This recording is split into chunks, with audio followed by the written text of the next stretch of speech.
નમસ્કાર દોસ્તો, શાંતિશ્રમ ન્યૂઝમાં આપનું સ્વાગત છે। બનાસકાંઠા જિલ્લામાં ડીસા ધાનેરા હાઈવે પર ડીસા તાલુકાના કંસારી ગામ નજીક એક ટ્રેલર ઝાડ સાથે અથડાયું હતું। આ અકસ્માતમાં ટ્રેલર ચાલકનો આબાદ બચાવ થયો હતો। જો કે હાઈવે પર 2 કિલોમીટર લાંબો ટ્રાફિક જામ સર્જાયો હતો। પ્રાથમિક માહિતી મુજબ ટ્રેલર ચાલકે વાહન પરનો કાબુ ગુમાવ્યો હતો, જેના કારણે આ ટ્રેલર રોડની બાજુમાં ઉભેલા ઝાડ સાથે જોરદાર રીતે અથડાયું હતું।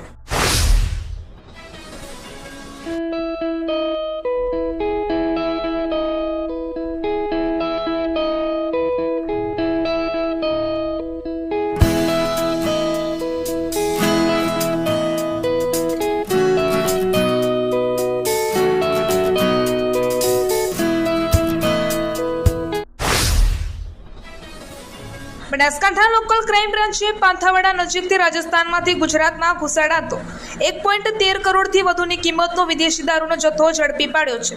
પોલીસ ટીમે એક ટ્રેલર ટ્રકમાંથી બાજરી અને ચોખાના કટ્ટાની આડમાં સંતાડેલી પંજાબ નિર્મિત વિદેશી દારૂ અને બિયરની કુલ 16,092 બોટલો કબજે કરી છે। આ મામલે રાજસ્થાનના એક બુટલેગરની ધરપકડ પણ કરવામાં આવી છે।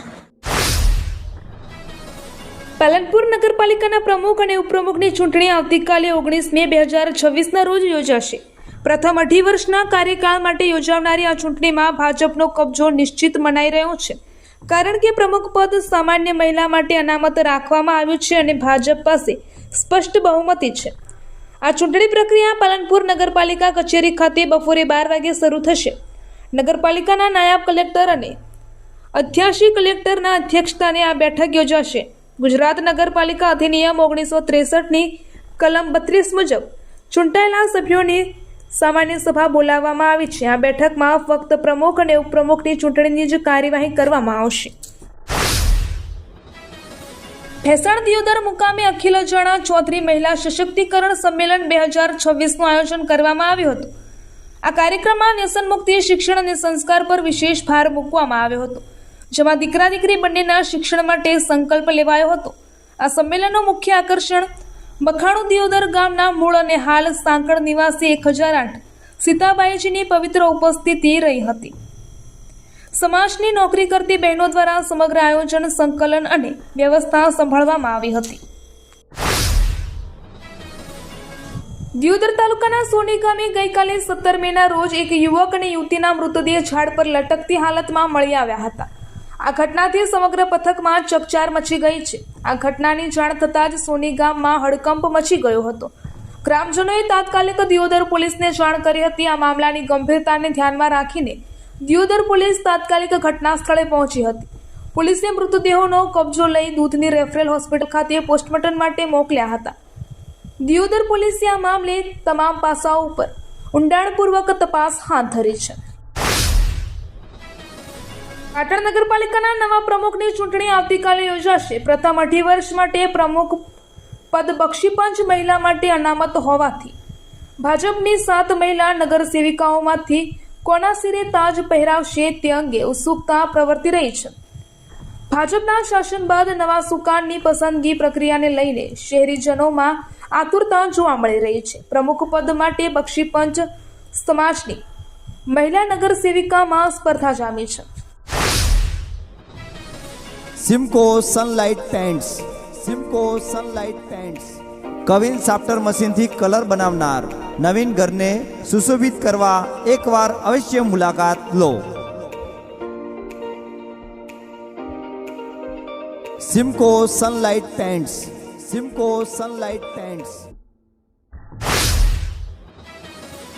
રાજ્યમાં આરટી હેઠળ ધોરણ 1માં પ્રવેશ માટેની પ્રથમ રાઉન્ડની પ્રક્રિયા પૂર્ણ થઈ ગઈ છે। આ વર્ષે કુલ 2,42,500 અરજીઓ પ્રાપ્ત થઈ હતી, જેમાંથી 54,588 અરજીઓ વિવિધ કારણોસર કેન્સલ કરવામાં આવી છે। આ ઉપરાંત 2,034 અરજીઓ રિજેક્ટ થતા અંતે 1,85,878 અરજીઓને માન્ય રાખવામાં આવી છે। બનાસકાંઠા એસપીસીએની સરાહનીય કામગીરી। કતલખાનેથી બચાવેલા પશુઓના નિભાવ માટે પાંજરાપોળની આર્થિક સહાય। ગેરકાયદેસર કતલખાને લઈ જવાતા પશુઓને પોલીસ એફઆઈઆર હેઠળ પકડી પાડી તેમની દેખભાળ અને ભરણપોષણ માટે શ્રી રાજપુર પાંજરાપોળ ડીસા ખાતે મોકલવામાં આવેલ છે. બનાસકાંઠા જિલ્લા પ્રાણી અત્યાચાર નિવારણ સોસાયટીએ આ પશુઓના નિભાવ ખર્ચ પેટે ગુજરાત પ્રાણી કલ્યાણ બોર્ડ દ્વારા ગ્રાન્ટ ફાળવવામાં આવે છે.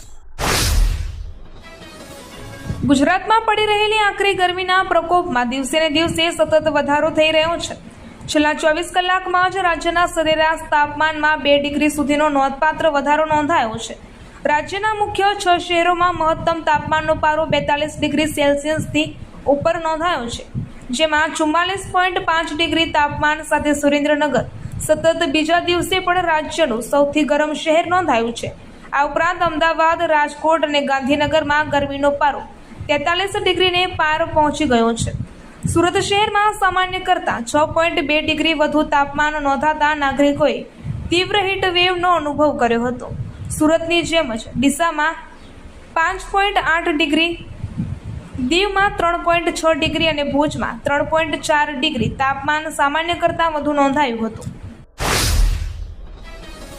બનાસકાંઠાના ઉજાણી ખાતે બનાસકાંઠા વન્યજીવ વિભાગ દ્વારા ચિંતન શિબિર 2026નું આયોજન કરવામાં આવ્યું હતું.